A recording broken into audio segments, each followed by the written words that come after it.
বিসমিল্লাহির রহমানির রহিম। প্রিয় দেশবাসী, আসসালামু আলাইকুম।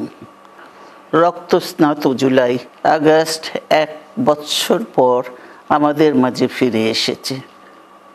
দীর্ঘ 16 বছর ফ্যাসিস্টদের নির্মম অত্যাচার, নির্যাতন, গ্রেফতার, হত্যা, খুনের মাধ্যমে গণতন্ত্রকে ধ্বংস করে এবং এক দলীয় শাসন ব্যবস্থা চিরস্থায়ী করতে চেয়েছিল আওয়ামী শাসক গোষ্ঠী।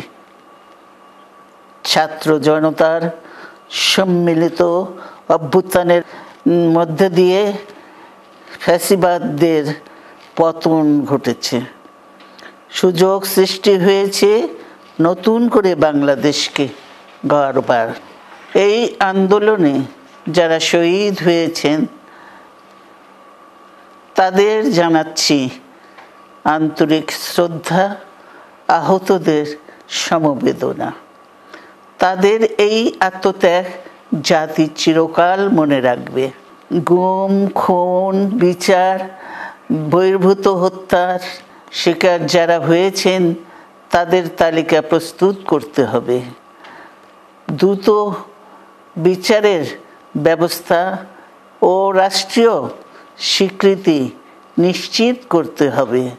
প্রতিটি পরিবারের সম্মানজনক পুনর্বাসন ও নিরাপদ ভবিষ্যৎ নিশ্চিত করতে হবে। প্রিয় দেশবাসী, আমাদের সামনে যে সুযোগ সৃষ্টি হয়েছে নতুন করে গণতান্ত্রিক ব্যবস্থাকে প্রাতিষ্ঠানিক রূপ দেওয়ার, তা আমাদের দ্রুত সম্পন্ন করতে হবে। কর্মসংস্থান সৃষ্টি করতে হবে, জনগণের নিরাপত্তা নিশ্চিত করতে হবে। সর্বোপরি বাংলাদেশের স্বাধীনতা, সার্বভৌমত্বকে রক্ষা করতে হবে যে কোনো মূল্যে। বীরের এই রক্তস্রোত, মায়ের অশ্রুধারা যেন বৃথা না যায় তা নিশ্চিত করতে হবে। ঐক্য বজায় রাখতে হবে। আসুন আমরা সবাই মিলে শহীদ জিয়ার স্বপ্নকে বাস্তবায়িত করি কোটি মানুষের নতুন বাংলাদেশের নির্মাণের স্বপ্নকে।